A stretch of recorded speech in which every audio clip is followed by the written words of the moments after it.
আসসালামু আলাইকুম রহমতুল্লাহ। বাংলাদেশ বন বিভাগ থেকে সবুজ শ্যামলে সবুজ ছাতা আমাদের কাপ্তায় পাল্পুদা বিভাগে বন্ধু মহোদয় স্যার এই বর্ষার জন্য আমাদেরকে একটি সবুজ ছাতা দিয়েছেন।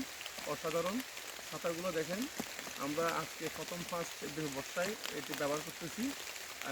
এটা আমার চাকরির লাইফে প্রথম ফার্স্ট এবং এই সবুজ শ্যামলে সবুজ একটি ছাতা।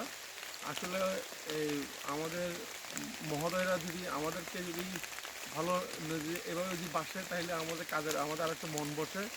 আর এই যে ভোরবেলা আজ সকাল ভোর 5টা থেকে আমরা টহলে নেমে গেছি। বৃষ্টি হোক বাদল হোক যাই হোক বন্যা হোক মানতেছি না কেন, আমাদের স্যার আমাদের একটা ছাতা দিয়েছে। সারে আছে আমাদের ছাতার মতন, কিন্তু দিয়েছে একটা ছাতা, লাগতেছে ভালো, তাই বনে চলে আসলাম। যেতেই হোক বৃষ্টি যেহেতু সারের ছাতা দিয়ে আমরা কাটিয়ে উঠবো ইনশাল্লাহ।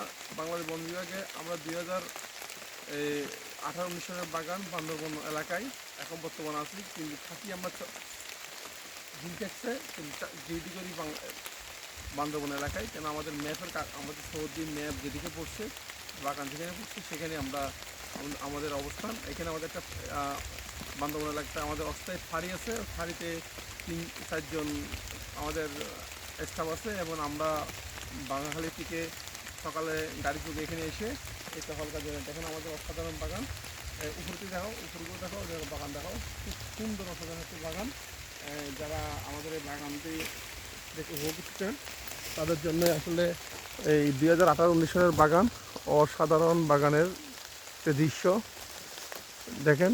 আর এই সবচেয়ে ভালো লাগতেছে কি, এই যে আমাদের এই যে একটি গর্জন গাছ, আসলে কেন গর্জন গাছ বন বিভাগ লাগায় দেখেন। এই গর্জন গাছের গোড়ায় আমরা অসাধারণভাবে আছি। আর এই সবুজ শ্যামলের এই যে গর্জন গাছের পাতার সাথে আমাদের এই যে কালারটা মিলে গেছে। যাক আলহামদুলিল্লাহ। আমাদের এই ভিডিওটি অবশ্যই শেয়ার করবেন, একটু কমেন্টস করে জানাবেন কেমন লাগলো। আর আমার অবস্থা একটু ভালো না, তাই তেমন একটি কথা বলতে পারতেছি না, তাহলে আপনাদেরকে আরও সুন্দর করে বাগানের দৃশ্য দেখাই দেবো। আসসালামু আলাইকুম।